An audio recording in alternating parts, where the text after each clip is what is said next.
in this episode of the Critical Oxygen Podcast. You can't go anywhere without a heart rate monitor. Welcome to the Critical Oxygen Podcast, where we help you optimize your physiology and maximize your endurance potential.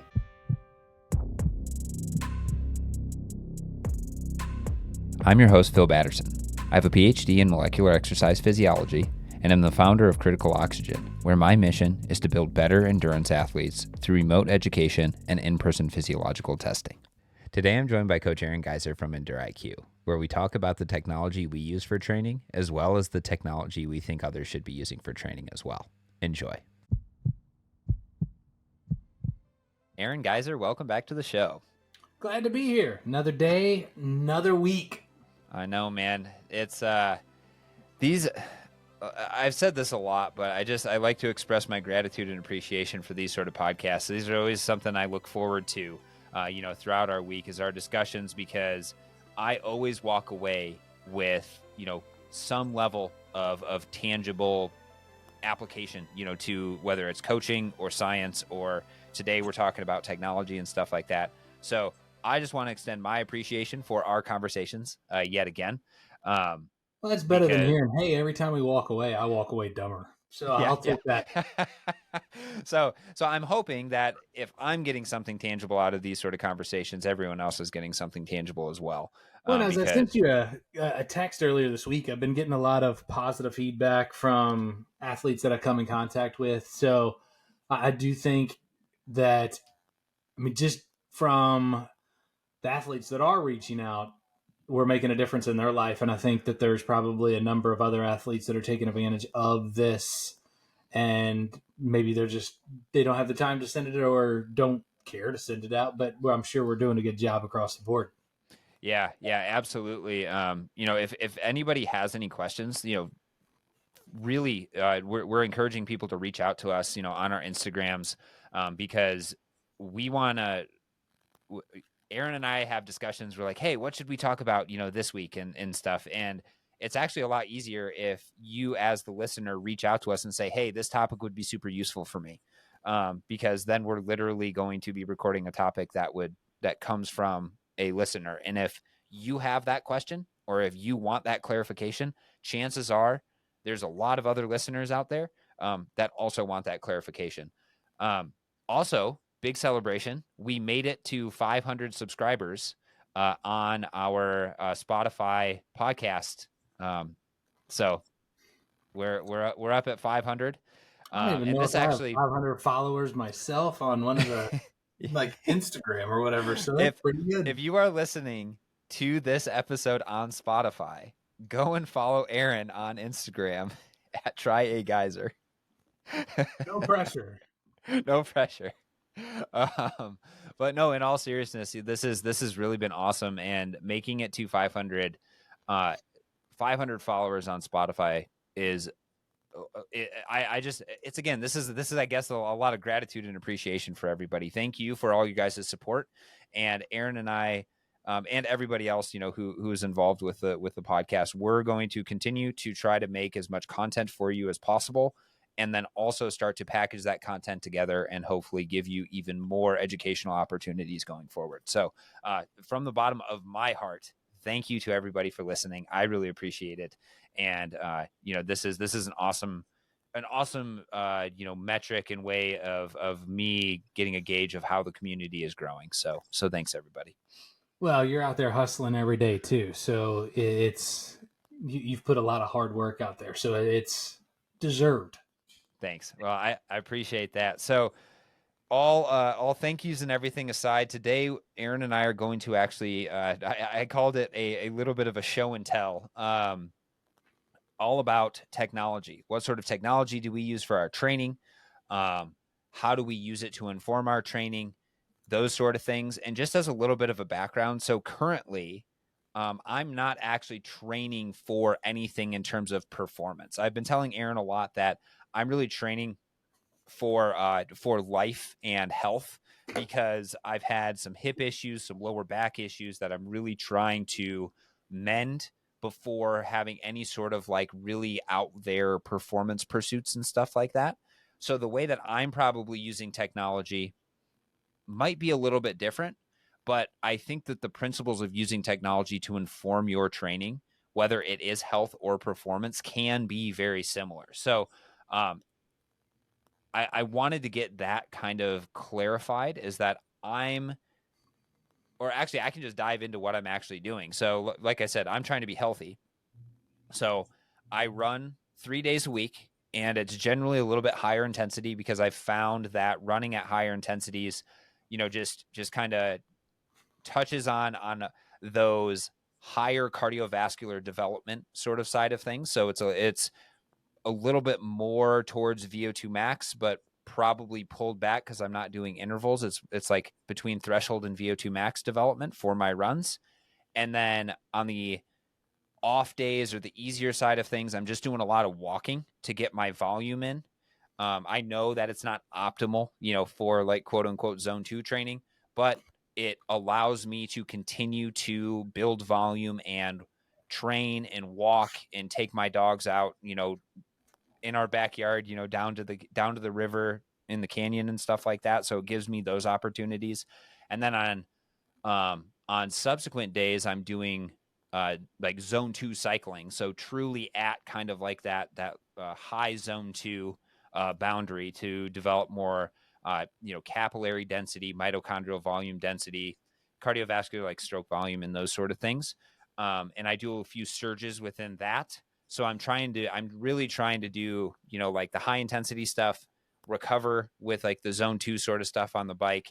And then I do 3 days a week of body weight strength training right now, because I can do the body weight stuff and not, it seems to mitigate my chance for injury. So I'm doing full body split, um, you know, full body split, body weight strength training 3 days a week. And then the weekends, I'm just trying to, get out and do something with my fiance and with the dogs. So whether that's horseback riding, which is actually surprisingly very physically involved, um, or hiking or something along those lines.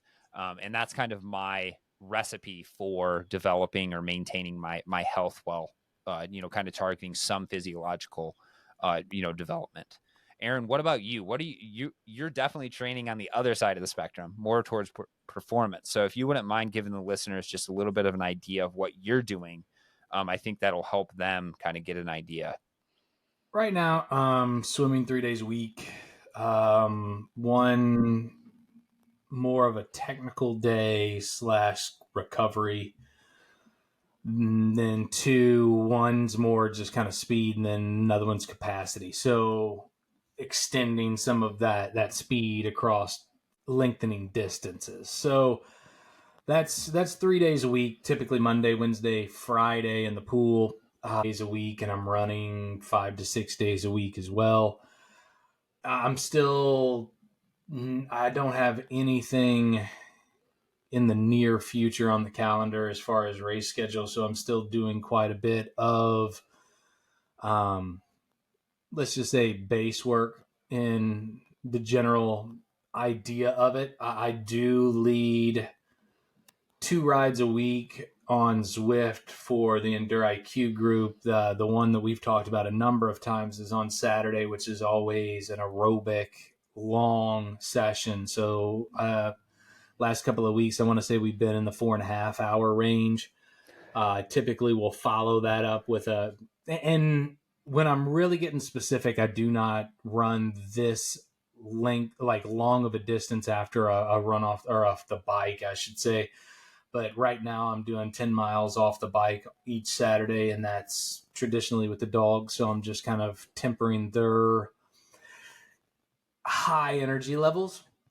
Long run day on Sunday, and typically another 3 days of about just 10 miles of, moderate zone 2, but will throw in just a little bit of kind of race pace, maybe slightly above right now, just to kind of lengthen out the amount of time that I can continue to hold paces from that perspective. So a little bit more tempo, not a whole lot of VO2, which I will get into probably more close to June and July. Mm-hmm. And But you are doing VO2 work on the bike right now, right?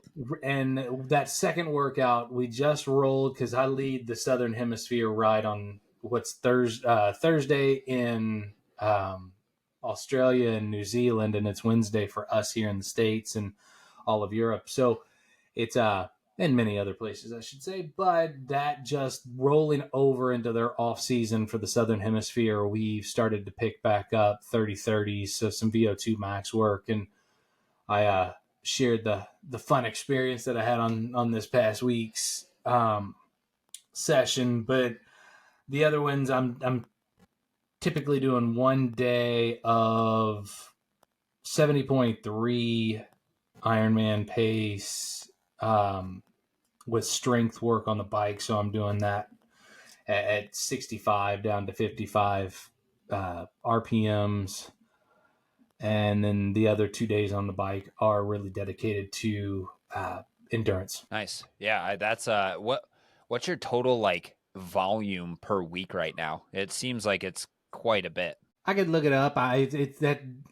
I mean, I know a lot of athletes get tied up on it, but it doesn't really have any end result of what I'm trying to accomplish right now. So if I had to guess, I'd be in between 19 and 21 hours a week Yeah. of total training. But I when I am really truly dialed into preparing in the specific and competition phases, I'm a little bit more even kind of in that back portion of let's say general work. I get a little bit more focused on how many hours a week that I'm putting out. But right now, yeah, I'd have to say it's in that maybe down to 18 up to 21. But I mean, really, right now it would just be kind of a measurement against other people, and I'm not keen on, hey, what are you doing? So Yeah. it's a I little would puff say out the chest, like measure your size a little bit. yeah, no. And I wasn't trying to get you to sum up those to, make it a No, I didn't measuring think you were. contest. But what I think though is like because you enjoy training and you enjoy the process of training, so the volume is a product of where all of the development that you've gone through. It's not like some magical number 18 to 21, right, is going to be the tipping point. It's the fact that you've been training for so long that you essentially can do the 18 to 21 hours, and that helps with your physiological and performance development. Well, it probably keeps me more tolerable around the household too. So. just like the dogs, right? You got so much energy that you gotta alleviate it, right? Exactly. So it's controlling that, but yeah, I mean, it's taken a decent amount of time to get to this point, taking that progressive approach to get to it, and I do have that Ironman distance scheduled late in the season, so there's no point in losing a whole bunch of fitness. And especially I'll have athletes that of mine that will reach out and say, hey, can I come in town in a week or 2 weeks or what? And I want to make sure that I'm fit enough for that. So Mm-hmm. I always have a level of race fitness that's always there, being able to pull off the shelf when I need to. But as you said, I just enjoy the training process. And Mm-hmm. I mean, I'm what, 7 months, 8 months away from what's actually on paper as my next event. Who the hell's putting out 4.5 hours on the bike on a Saturday and then running 10 miles afterwards when they really don't have anything on the calendar? So I just enjoy the process, Mm-hmm. and it's just something that I just enjoy doing. Yeah. Yeah, absolutely. So, for everybody out there, it's like I think the way that you approach things is really, healthy, right? It's like you really enjoy the process, and the volume is a consequence of that process. And, it's like that's kind of I've been trying to find ways of enjoying, you know, getting out, doing other things like that. And one of the things that I've been loving doing is we have 4 dogs, for those of you who don't know. And one of our dogs is a boy dog that I swear has like he's an Energizer bunny. Like he can literally go on a horseback ride, and we ride 8 miles and he probably runs 24 because he runs back and forth and back and forth. He'll rest or he'll sleep for about 2 hours and be ready to go and do something else. So I just go on my runs, and now I bring him with me, and it's just something that has really been fun because it's helped me develop actually a better relationship with him, because it's like, oh, you ready to go on a run, buddy? And he's just like, you know, his tail's just going nuts. And I'm sure your dogs are the same way, right? You know, they know when it's time to go run with dad, and it's, Oh, when I you put know, on the shorts or long, it only takes probably the socks. I go into my room to grab something, and Maze is like, "Let's go." mm-hmm. Yeah, So so yeah, so I was gonna say that makes the process of, like, if you don't want to do it one day, or, you know, it's like something like that. It's like if the dog wants to go, you're like, all right, we can go. You know, it's like I can make the kids proud, right? I can keep a calm household. I mean, Also, really, I ran through the entire winter outside with both Maze and Maui, and I mean, it made it a little bit more tolerable on those awful cold days. when it was I like was 45 degrees, right, and cloudy shoot, for you.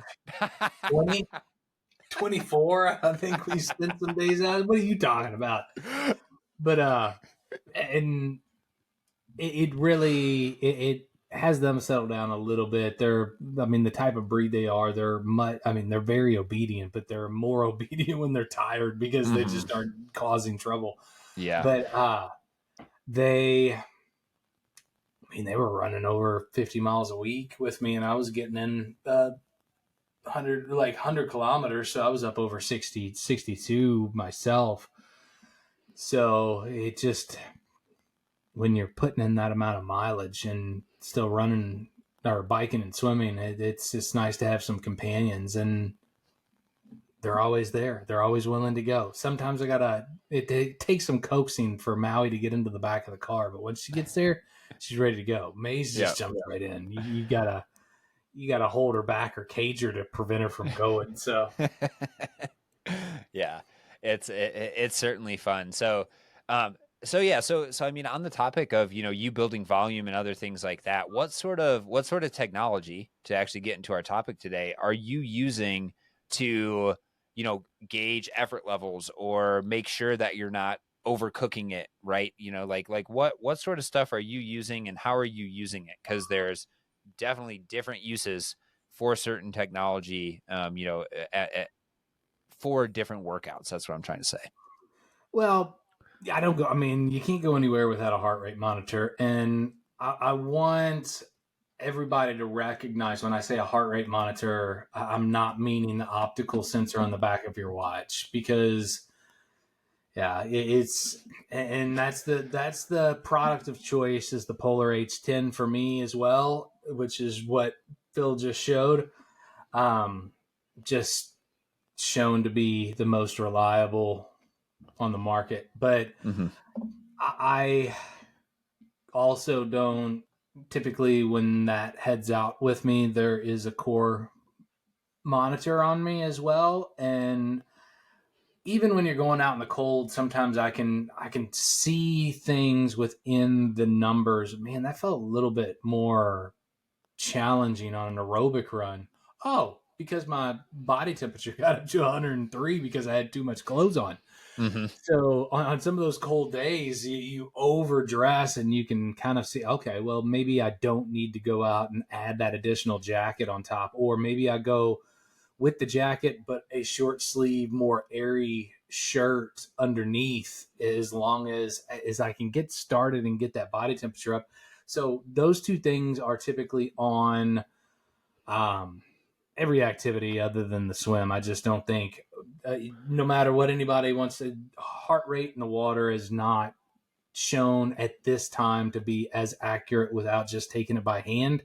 And the other thing is, by taking it by hand, you're obviously resting. So I just on the bike, on the run, heart rate strap, core body temperature, just to kind of see. And it really, I mean, even more on the indoor training bike side of things, or if I'm running on the treadmill for a particular reason, I can get a good idea if something felt hard.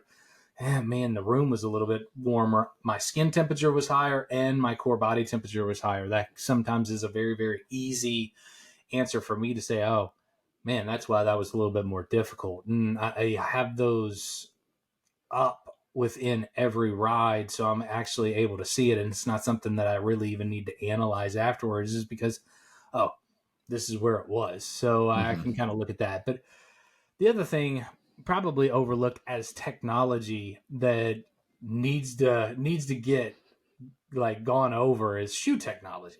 Shoe Oh, absolutely. technology is huge, and that comes into, of course, every run that we all do.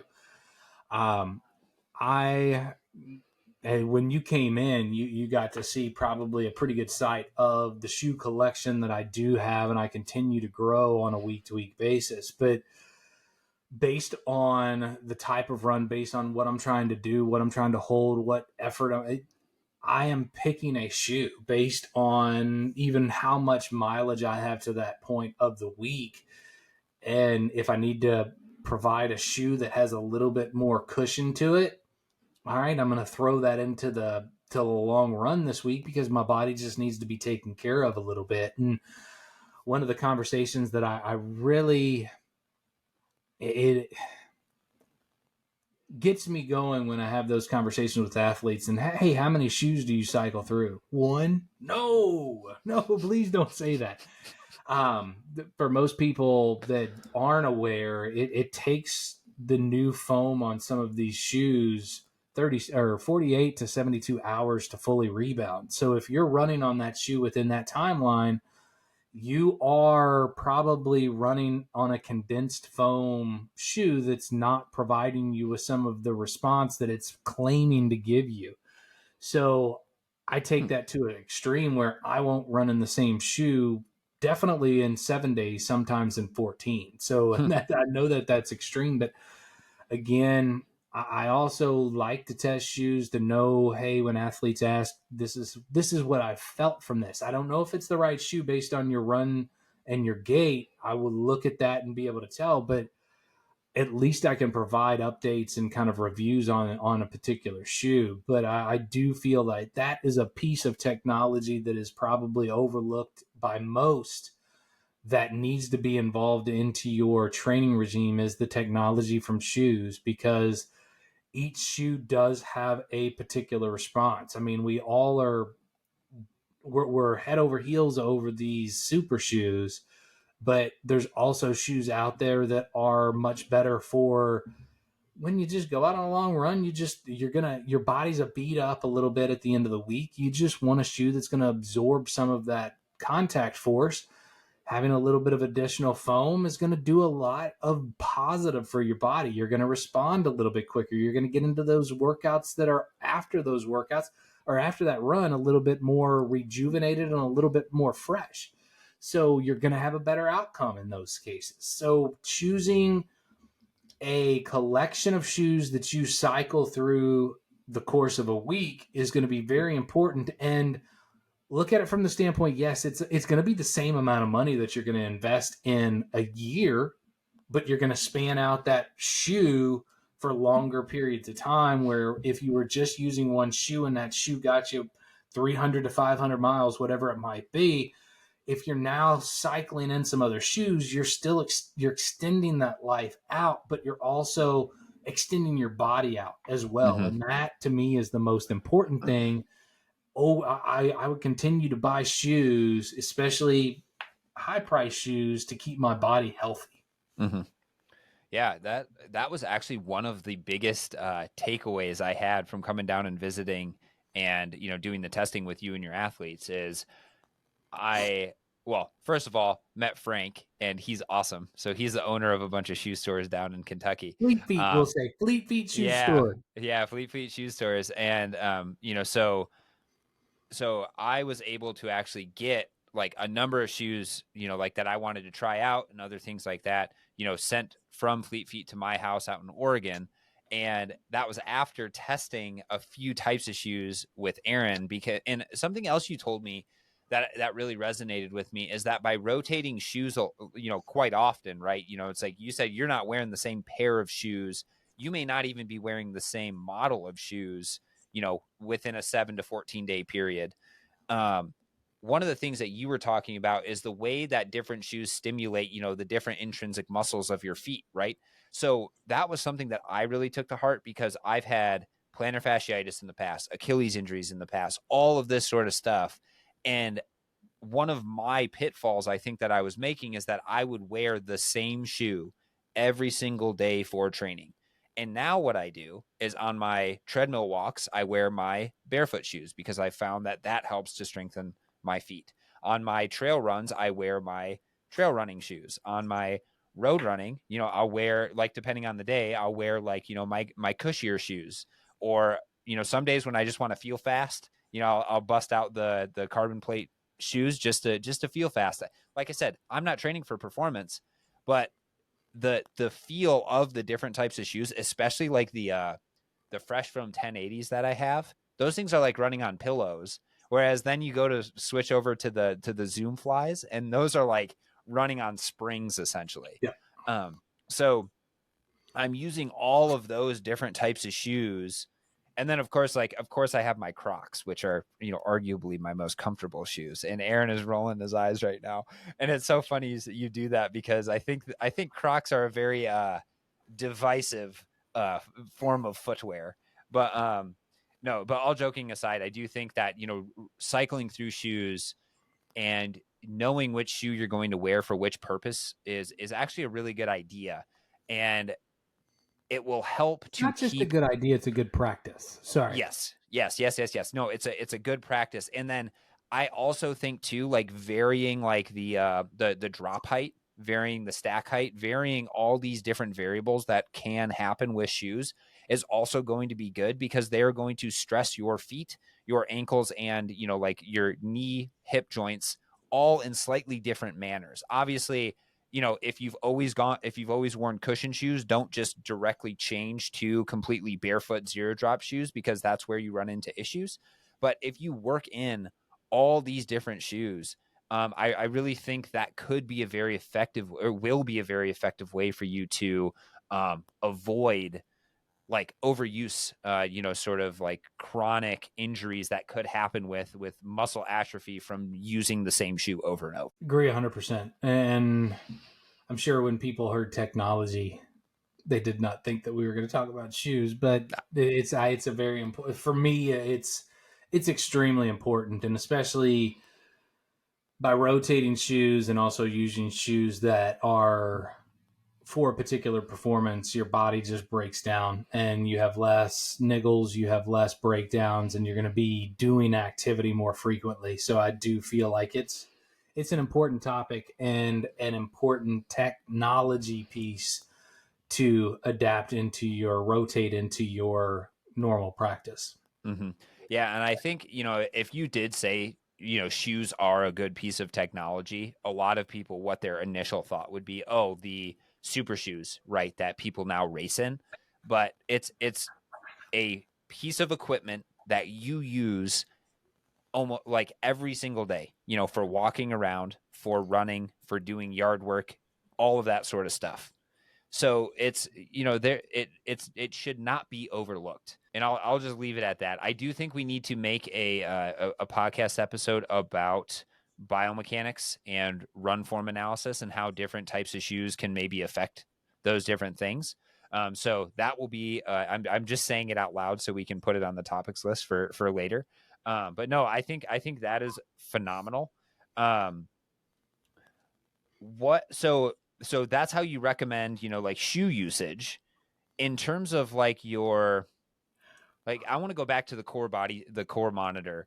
So when how are you using that? Are you using it based on, like specific numbers that are popping up like 38.5 or something like that, or are you just looking for, trends and then relationship to how you're actually feeling?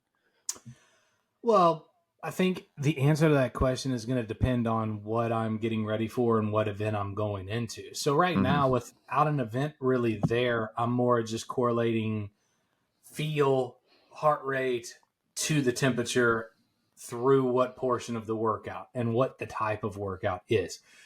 Um, and again, I'm not doing a heck of a lot of step away analysis on myself. I do that analysis enough on my athletes. I'll do it when I'm getting super, super specific Mm-hmm. because that's how I'm going to progress through a 70.3 effort or Ironman distance effort. That's how I'm going to then, okay, maybe that pacing structure was just a little bit too high. I'm going to back it off. But right now, I don't I'm not over critical on my particular workout. So I'm just looking at it from the moment. And like I said, I have it tied into my watch. I have it tied into the other devices that I'm utilizing to show me what it is. Mm-hmm. And I just make the correlation of, man, this thing feels a little bit, I don't have the fan on right now on my indoor trainer. It's getting a little difficult. Oh, my heart rate's a little bit high. I'm sitting at a 102.7 or whatever it might be. And that is a correlation to, okay, that's why this feels a little bit more difficult. So let me introduce a fan, bring the body temperature down. Okay, that lowered the effort, that lowered the heart rate. I'm now able to put out the effort and the output that I want to hit. So I'm more looking at that from in right now in my lifestyle. I'm just looking at it from a session in the middle of the session Mm-hmm. and making additional adjustments. And I'll just make a point also when I'm out on some of these runs outdoors. I legitimately, oh man, my internal body temperature is 103.1 or whatever. It's a little high, and that's not even where I would want to operate within a race. Probably am wearing a little bit too much clothing in this case. So if I'm going to go out and do the same run at the same, I might make an adjustment based on that. So I'm not cooking myself and then elevating my heart rate, because the higher the body temperature is, one, your thermodynamics in that standpoint are going to have a direct correlation of your heart rate, and they're also going to have a direct correlation of your substrate usage. So Mm-hmm. it's going to end up factoring both of those. And if I'm on a long run, I typically, especially on my long Sunday runs, I'm not feeding before that. So I'm tapping. If I end up elevating my body temperature, that's going to elevate my heart rate. That's going to typically trigger me burning calories a little bit of a different way. And that's going to end up throwing a wrench most likely later into that session. So I also need to figure that out as well of, I might be giving a little too much to thermodynamics, and I'm flirting with that last 10 minutes or last 20 minutes of this run to be really uncomfortable.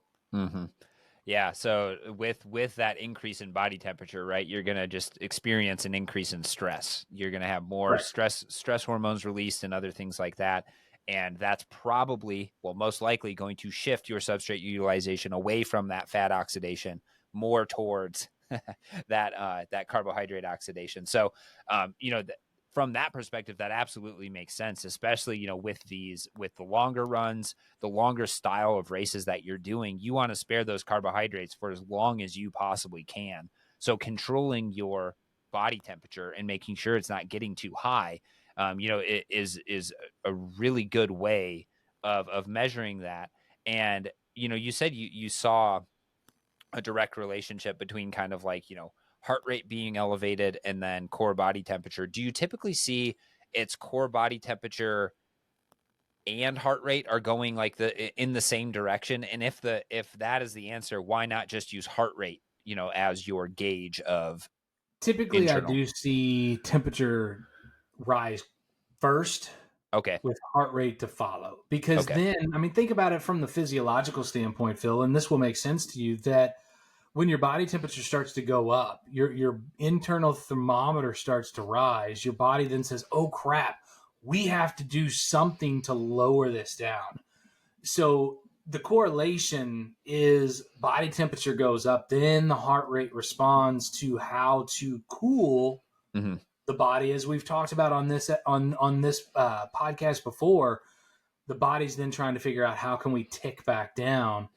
So that is something that's the body is going to play off of. So I do see a rise in the core temperature, then that follows by a raise in the heart rate. So if we're being super precise or we're going really long by just looking at heart rate, well, was that adjustment in heart rate due to that slight hill that I went? Did I go? I wasn't necessarily looking at my pace.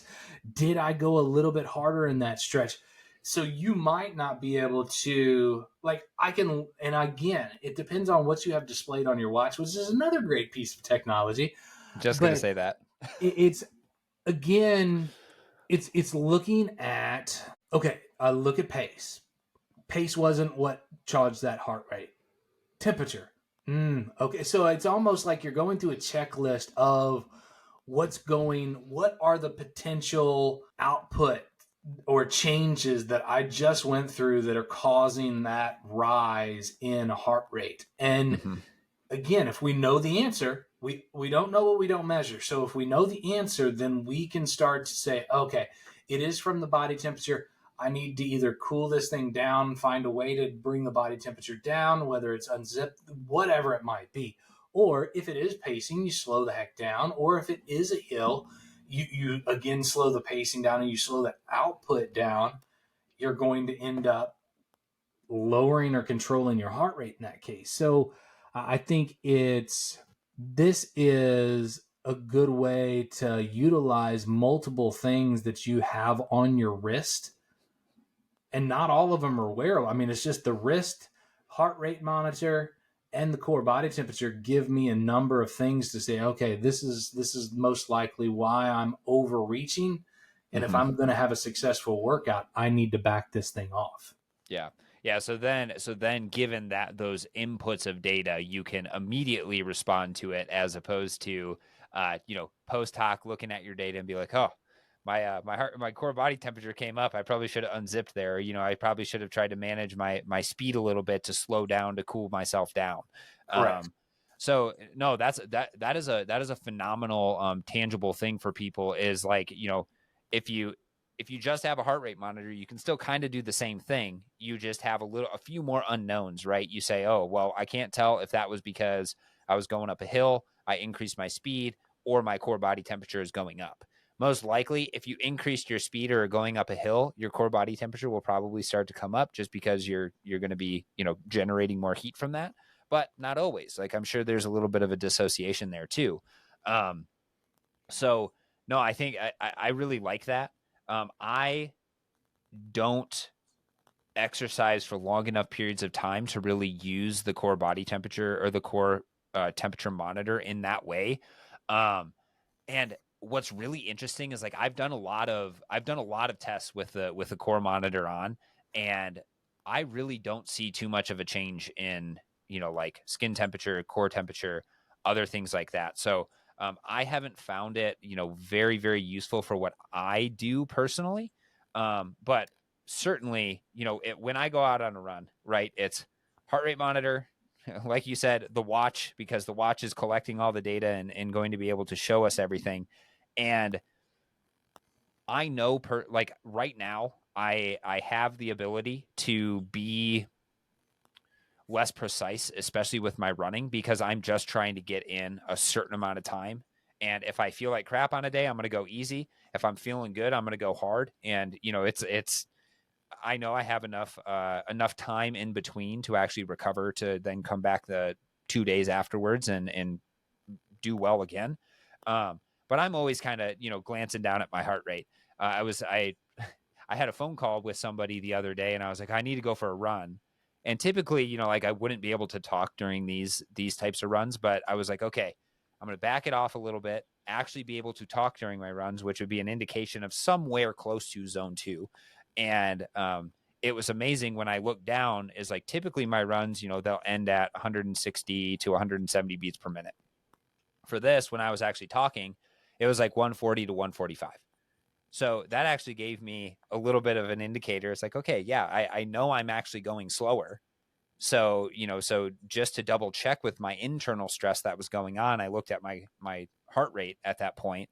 So now I know that 147 and lower, probably, some level of maintainable pace for extended periods of time, which is good. But again, if you don't measure it, you don't know, Right. right? And this is where I've been kind of trying to do a little bit more of convincing of people, to do physiological testing and stuff like that, like on my Instagram.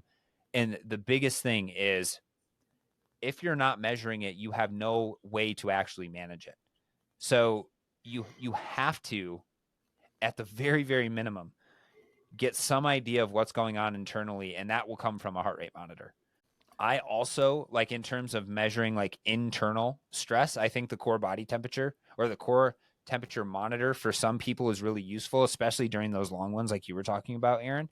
But like when I'm cycling and going for extended periods of time, I almost always use my Moxy. And for those of you who are unfamiliar, Moxy Monitor is a near infrared spectroscopy device. And essentially what that is it just shines red light into your muscle. And then based on how your red blood cells hold on to oxygen, it can actually tell you how much oxygen is underneath the sensor at any given time. So how much oxygen is in your muscle. And you can get an idea, really, of how your muscle is responding to exercise intensities. Um, I use the Moxy to tell me to dictate my warm up. So I don't know if we've ever actually talked about this on the podcast, but I know a lot of people, the way that they approach a warm up is doing, like, we'll talk about it on the bike, because I typically use Moxy for the bike. Is a typical warm up on the bike would look something like 100 watts, 120 watts, 140 watts for 5 minutes at a time. Your heart rate's coming up over that period of time. Um, you should be getting warm, because it is called a warm up. And then depending on what you're going to do after that, right? If it's an easy day, perhaps you're just rolling into your zone 2 work. If it's a harder day, maybe you're going to do some simulated intervals. But I think at best, it's doing a warm up based on power is going to give you some level of priming for the intervals that are coming up. But by using the Moxy monitor, you can actually get an idea of how much oxygen is under the sensor at any given point. So you can really extend how much, or like what those values are, by doing increases in or accelerations. So that's what I do. I do easy exercise to get my SMO2 to come up, because my heart rate's coming up. It's causing more vasodilation, more oxygen delivery to the muscle. So that's why my SMO2 is creeping up. And then I go into a series of accelerations, and these accelerations are like, they're not all out. That is the biggest caveat. It's accelerate for 20 to 30 seconds. SMO2 will start to come down, and then it'll start to flatten out. As soon as SMO2 flattens out, I actually do full rest. And I know that's kind of blasphemy in terms of like the cycling world, because anytime I ask a triathlete or a cyclist to just do full rest, they keep pedaling. And then I say, no, you're not allowed to pedal during this. And they're like, what? It just blows their mind. But I do full rest, and then I let SMO2, so the amount of oxygen within my muscle, come up to a high point. And then I repeat that acceleration just a little bit harder. And I do the same thing where it comes down to a plateau, and then I do a full rest until it's, comes up to a maximum again. And I keep repeating that until I get 2 maximums in a row that are the same SMO2. And I have found personally that that has provided me the best warm up for myself individually, to then go and do time trials, to then go and do VO2 max workouts, to then go and do, whatever interval workouts I'm actually doing. And that's all based off of dictating my warm ups, my work, my rest, all just based off of muscle oxygenation. And I do record power output just to see, is my power increasing over time?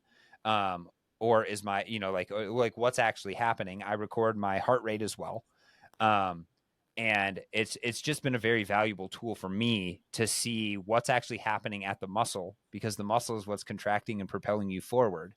And how is my body actually able to cope with that? So that's another piece of equipment that I actually use quite a bit. I generally only use it for stationary bike, or like turbo training, Zwift training, whatever it is. I've Um, told you I take this thing. I take Moxie out on the open road, Yeah. especially where I live. I've told you there's quite a decent amount of hills, and I just due through exposure with the unit itself, I've been able to kind of find where, like, I know those hills well enough that I know exactly where to start to decrease my SMO2 by putting out higher intensities to get through that and just leave everybody in the dust. So I do Mm-hmm. use mine on the open road, and you and I've talked about that too, Phil. I've really found it a resource on if you recognize and understand the course that you're going on, it allows me to recognize those points of, okay, here's where I want to be for this segment. Here's where I want to hold my percentage. I'm going to hold that percentage for this length of time. And, ooh, I got to this point. I've done a good job of holding that saturation of muscle oxygen. Then I start to increase that power, which is going to, of course, drive that number lower and lower and lower. But I also know where that basement is for me, Mm-hmm. and that typically there's just enough in that gas tank to get me over the hill, and then I either don't pedal on the uh, descent, or I soft pedal and then allow those numbers to really supercharge back up, kind of what you were talking about. But I use mine in the open road scenario as well. Yeah, yeah. The reason why I don't necessarily use it outside as much is because when I do go riding outside, I'm typically doing like mountain biking. And just like with power, numbers, mountain biking is super hard to keep it steady. So I've just found that, yeah, I probably should measure it just to know like where my numbers are during like the actual ride, but I don't rely on those numbers in that case.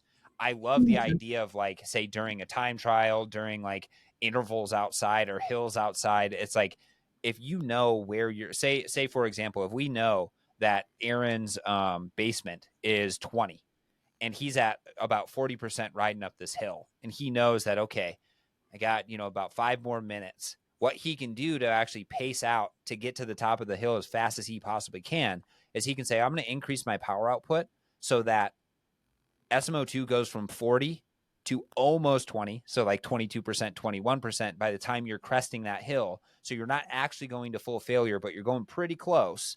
And then you can recover down, let that SMO2 come back up. And then once you start riding again, then you come back down to that 40%. So and those numbers are individualized to Aaron. There's not, like a certain number that is going to be right for everybody.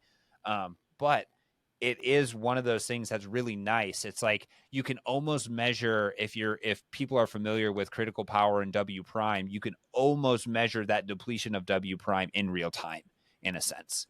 It's not quite the same number, but it's very close to like, okay, if I hit this bottom, you're going to have a lot. It's going to be really tough to recover from that, in a decent amount of time.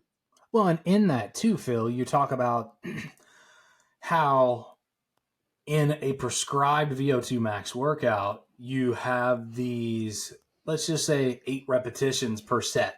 Mm-hmm. If you're not recovering to get to that point where you drop, like you spend that amount of oxygen and energy in that 30-second segment, maybe yours is 6. And you can also call an audible within the session of saying, yeah, I'm just not responding to this week. Mm-hmm. Call it off, live to fight another day, go to the recovery portion, go back in, do another 6, or adjust based on where that number and anaerobic work capacity is no longer getting up to a charge where you can get to the end of that rep. Mm-hmm. This is a great way to train in a smarter, like, I mean, it's just profound just because you're not living off of a guess of how many repetitions that you can go. You're Yeah. actually responding based off of a measurement.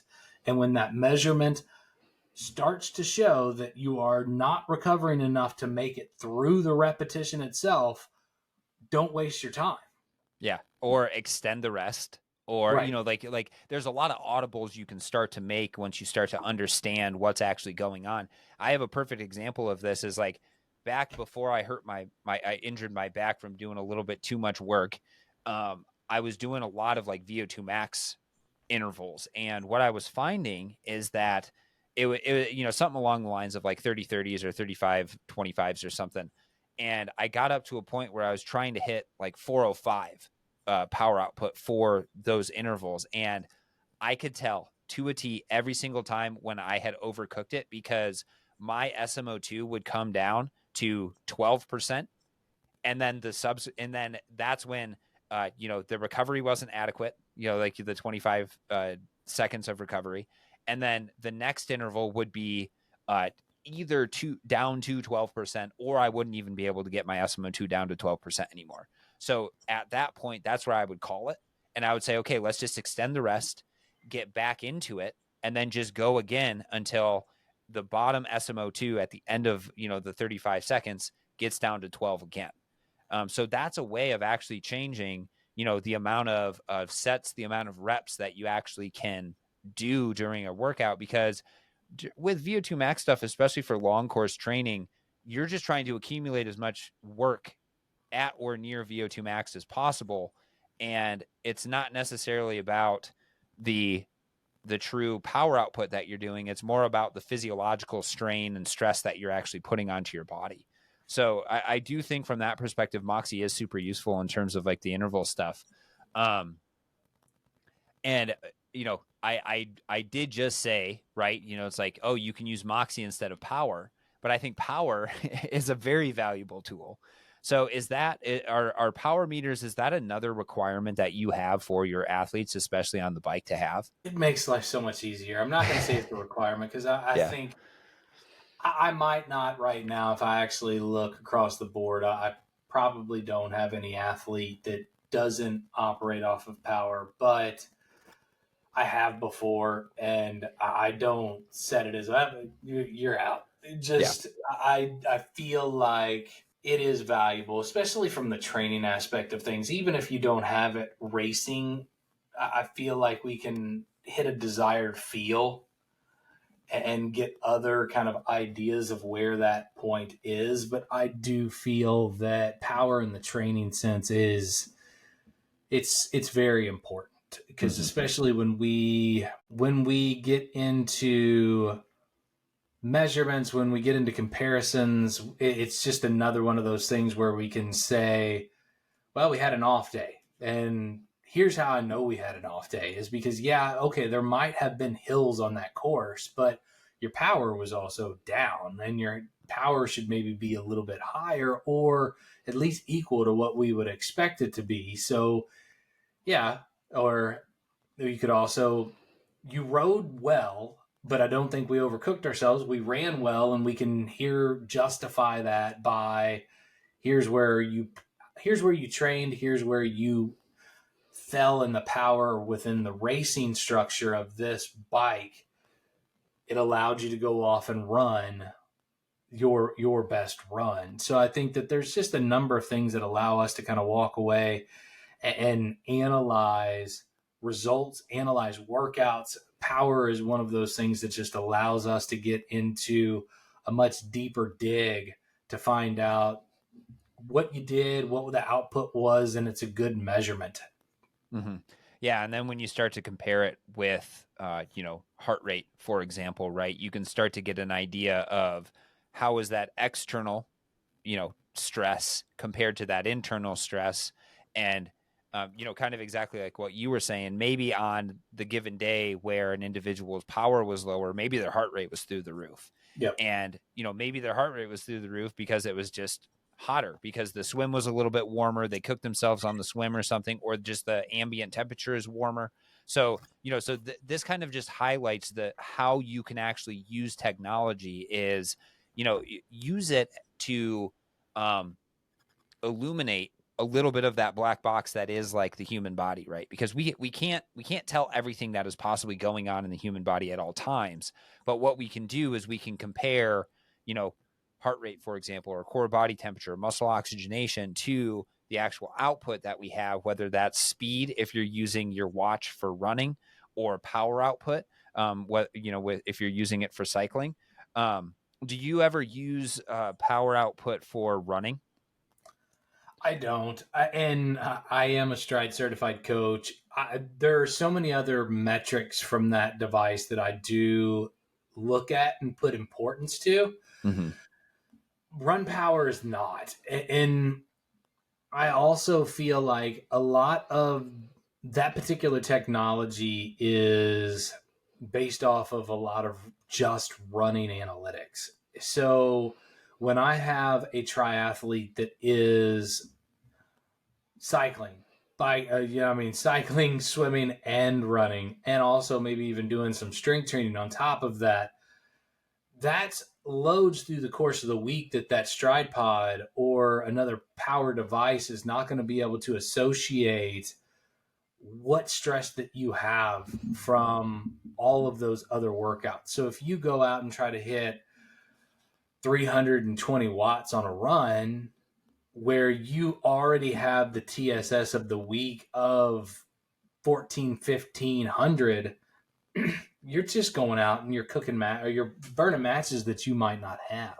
Mm-hmm. So I really do not place a great deal of emphasis on power from the running standpoint, just because I feel like, I mean, it's not taking into everything into account. Like the numbers that you get often, the critical power, it's just from your run volume. It's not from Mm. all of your other added sports and activities. Yeah. Yeah. I would say that that is something that, we have to be careful with technology of overextending what it's actually useful for, right? Like I always tell people is like, what is the device measuring? What can you use it for? And how can you, manage around that, right? Heart rate is measuring heart rate. Core body temperature is measuring core body temperature and skin temperature. Moxy is measuring skeletal muscle oxygenation of the muscle that is actually being used, right? Um, so you just have to be aware of what that technology is used for, what it can be correlated to, and then how to best, how to weight your decisions. I think like, weighting decisions based off of different pieces of technology, kind of like what you were saying, right? Is like if it's a cold day and you overbundle, then it makes sense to listen to the core temperature monitor, because you might just be cooking yourself from the inside by just being, overdressed. Um, so I think there's a time and a place, for the use of most of this stuff. And it's like, with going back to like running power, I can see it being useful for, potentially like the zoning side of things. If you've done enough testing with it, I could see it being useful for, maybe modulating your effort going up a hill, because power is more sensitive than heart rate, for example. Heart rate always lags behind. So by slowing or lowering your power, starting to go up a hill, you might mitigate, just totally gassing yourself by the time you get up to the top of that hill. So there's ways of using it, but absolutely, I think it's a little bit of an overreach in terms of power to be like, oh yeah, my running power from my stride pod predicts all of my training stress, right? That goes in, because it doesn't, right? Yeah. So And like you talked about, if you collect enough data, there are things that you could utilize and implement at particular times and in particular races. mhm. I often utilize the pod itself, which I do have. I mean, I feel like it does have some value, especially on these longer runs. I can continue to see what somebody's vertical oscillation is, or their leg spring stiffness, or their turnover. All of these things are tracked in that one metrics. Of course, your watch is going to be able to tell the cadence, but this one unit brings all of those things in together, and it allows me to, okay, well, our leg spring stiffness starts to drop, our vertical oscillation starts to go up, and our cadence comes down. That typically shows me, okay, we need to start adding a little bit of either calf strength or other type of strength work into your routine. So therefore we are not breaking down and we build up certain things. So I do feel like I want to emphasize that I do think it's a functional tool The power side of it is not typically where I get a whole lot of usage out of it. Mm-hmm. It's more of the other measurables that come from the unit that I do find it to be very, very beneficial. But again, it's only as good as how much you look at it and what Mm-hmm. numbers you're researching. If you don't look at the time, if you don't look at it, if you don't manage it, it doesn't matter. It's another useless tool. Yep. I 100% agree with that. And we didn't mention the usage of lactate for training purposes, and I think that's generally because I find it, where it would be most useful would be for for testing purposes, but also you have to know all of the nuances that go into lactate accumulation within the blood in order to actually be able to track and manage it appropriately. So that is why we didn't mention it. I just wanted to acknowledge that it is out there and people do use it, but I do think you just have to be really, really cautious with the implementation of lactate. And you can't just say lactate from this test is going to extend through all of our training sessions, because it's just one of those things that's hyper variable. And unless you're actually measuring it every single day for, like your zone 2 work or your interval work, or after, like if you exercise in the morning versus at night, if you're dehydrated or if your nutritional status is higher with more carbohydrates or less carbohydrates, you're never going to really know kind of the extent to which lactate will change. And I think that is a major challenge that you could run into if you do decide to do like a lactate test in the lab and then just start to say, I'm going to rely on that number of lactate for everything that I'm doing. Couldn't agree more. It's a hot topic, but to do it right, it's an expensive process. Yep. And as you said, it's hypersensitive. So sleep, nutrition, stress, what you even ate, like not just nutrition in general, but what you ate slightly before that session, what you've Yeah. eaten in the last 24 hours, your stress load, all of these things have a significant like consequence to your lactate numbers. So I never, I don't think I've ever recommended a single one and done test because it doesn't paint. It's like a blip on that painting rather than actually painting the entire painting. So Mm-hmm. I don't see a whole lot of value from its typically small exposure, which most athletes provide. It is a very small because it's expensive. Mm-hmm. They provide this very small landscape and expect that to dictate all of their types of training when it's just most likely not the most valuable to guide you in that sense. There are some things that can come from it. Don't get it wrong. It can be very, very valuable. But the more you do it, the value of that goes up. And the other problem with that is when that value goes up, the cost goes up a lot. So we're not saying go out there and spend. I mean, testing strips are expensive. I think the 25 pack is about $35 here in the US. I mean, don't go out and do a 25 strip test and then, oh, I got to do that again tomorrow and I got to do that again in 3 days. And that adds up really, really quick. So just watch out for that. And I know we're getting late here, but the other thing that is one of my favorite is HRV for training. Yes, would totally forgot to ask you about that, but yeah, absolutely. Let's go over that real quick then. So this, I mean, when you talk about athletes, I asked them, you got to give me this data, and it's just like I've had 4 conversations to start the day today of athletes that just had a reading that I didn't like. So I'm reaching out and discussing, hey, what's going on? You got a project coming up? Did something happen? How was sleep? It allows me some talking points with those athletes to start to get into their lifestyle and allow me to make better decisions on the training aspect. Again, it's not a silver bullet, Phil, but it is something that allows me to create a conversation that I wouldn't have Mm-hmm.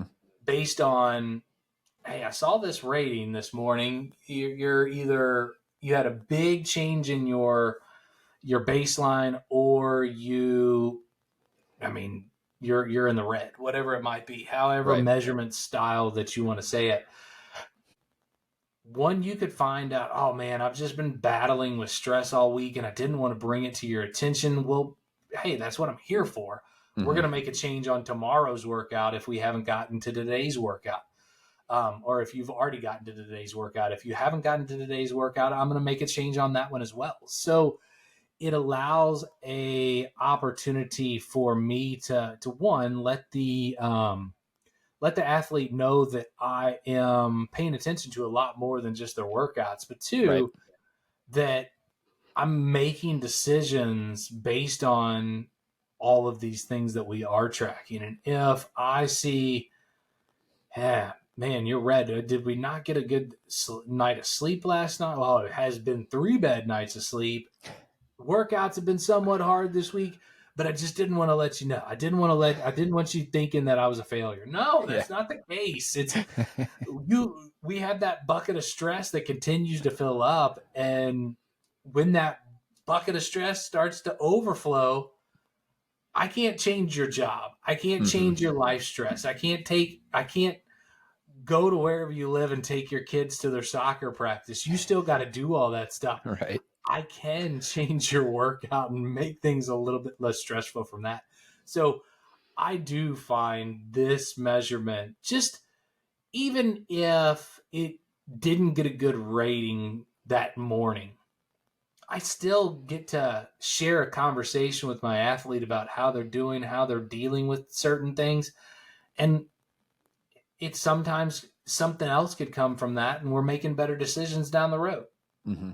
Yeah, and I had a phenomenal conversation with Marco Altini, who is the founder and creator of HRV for Training. So if you guys haven't listened to that, I'll link in the description below. Go ahead and listen to that, because that really dives into the nuances of like when you're measuring your HRV, how you're measuring your HRV, and other things like that. And HRV for Training isn't like an affiliate or sponsor of the show or anything like that, but I do really like their app. I think it's pretty affordable. I think like I might have paid like a one-time fee of like $10 or something along those That's it. lines. That's it. So it's super affordable, and we already recommended to you to have a heart rate monitor. So you can just use your heart rate monitor for it. You can even use your finger on the camera, but I think the heart rate monitor is a little bit better.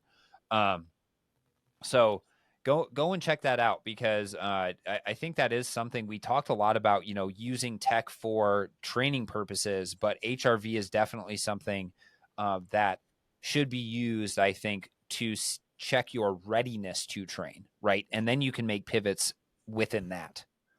I think that honestly, I think that this is a metric that every single person should be utilizing, because, and that's for individuals that are pursuing athletics, individuals that aren't. And so, I mean, Yeah.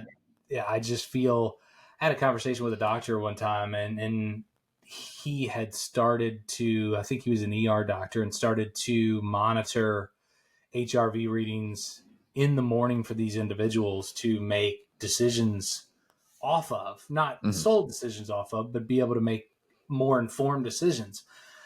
And I just feel like this is something that, because most people do not look at, man, I do have that project coming up at work. I do have 3 kids that I'm hustling to get to here, there, and everywhere. I'm also having to make sure that they're fed. I have, my mother or father is, having a bad stretch of health or whatever it might be. There's a Mm-hmm. number of things, and it's just a reminder that, oh, I can't, maybe I need to change something Mm-hmm. because I can't handle all of this.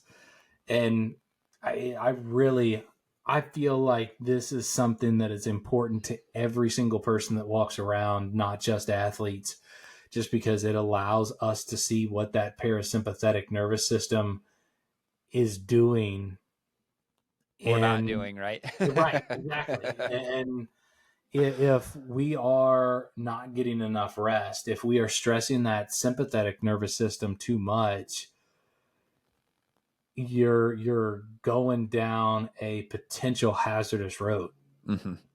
Yeah, it's I think there's a lot of nuances to the actual measurements and everything like that. You know, if you measure it at night, what's going on? If you measure it in the morning, what's going on? But bottom line is, and I think this is like one of the big takeaways, if you're going to use technology for your training or your life, you have to get repeated measures in order to start to understand the trends and everything that is actually going on. You know, so if you're going to do physiological testing, you have to do it regularly. If you're going to measure heart rate, you have to do it regularly, because you have to get an idea of all the different scenarios that are happening that could be impacting your life. If you're going to be measuring HRV as well, and then you have to connect that with, you know, all the things that Aaron was talking about. So are there any other pieces of technology you want to touch on? I think we've touched on most of the ones that I had in mind for today. I think so. The other thing that I would say on your last point was repeatability. It's not just Yes. about testing, it's being able to repeat that process. There's no point in taking an HRV first thing in the morning and then 12 o'clock at night. Mm-hmm. And you want to get the consistency and the repeatability, because that is where we're going to be able to get some information, especially from the testing standpoint. Try to do a substrate test going in with the same nutrition leading in 3 days before, and yeah, I recommend that it's fasted before, but if you have a administrator that says have something before, keep that very, very similar. You want it Mm-hmm. to be repeatable. Mm-hmm. But as far as other, I mean, I'm a big fan of, I mean, we've talked about it. I'm a big fan of Zwift. I know you're a big fan of Full Gas. So I think we can cover both of those as good forms of technology. Mm-hmm. Um, I'm just trying to think over anything else that has come into use that I feel like I can't live without. And I think that those that we've already kind of discussed. The other thing I will say, and videoing your swim Mm. form. And I think that this is something that I've really come connected with over the last 4 months is it's a hell of a lot easier to see what you're doing wrong if you are videotaping yourself once a week, multiple times a week, or at least every other week. It's extremely valuable. It's often when you talk to swimmers or people that swim, I felt like I was doing this, but I didn't think I was doing that. Right. Like I could swear my arm was going right over my shoulder. It wasn't coming over here. Well, the video says that you are, and the Yeah. video is going to be correct. So Yeah. I think that that is another thing that probably I've become a lot more connected with in the last couple of months is just videoing your swim. And Mm-hmm. the best way to get to know your deficiencies and the best way to fix those deficiencies is just continuing to see it. Yep. Is it your entry? Is it your catch? Is it what I mean, is it the kick? Is it what is it? And we can only determine that if somebody's not there to look at you. And I still think that even if somebody's there to look at you, they should be filming you so you can see what you're doing. But film, it's going to be, I mean, recording is going to be the best thing that you can do in the water. So I think that that's another piece of technology that I would be kicking myself in the face for not mentioning during this episode. Yeah, and I think that, you know, like the filming aspect of things extends to running and cycling as well, because now you can essentially get a bike fit by doing video recordings. Yeah, totally. It you know, so it extends far beyond just your swimming form. You could do it with running form as well too, right? If you have somebody who is as proficient at looking at running forms and stuff as Aaron, right? You could take a video of your running form, and Aaron could say, well, you know, you might need to tweak this, you might need to tweak this, or and this is a topic for another day, he could get you in and do, you know, like the run DNA analysis that they do, which is like the 3D biomechanics, and that is also very eye opening as well. Um, I think again, it's there's so much really cool technology out there, but again, like my big takeaway is that only use technology if it's going to help make more informed decisions for you, because the flip side of things is that you get so inundated with all this technology and all the metrics that are coming at you, that you don't make any decisions and you're just, wearing expensive pieces of equipment on your body just to show that you have them in a sense. So that's the last thing that I'll say is like, and I'm saying this from experience because I have been on the side of the pendulum where it's like, I literally track everything down to like the gram of food that I am eating, to the opposite side where I'm like, I'm just going to try to go all by feel.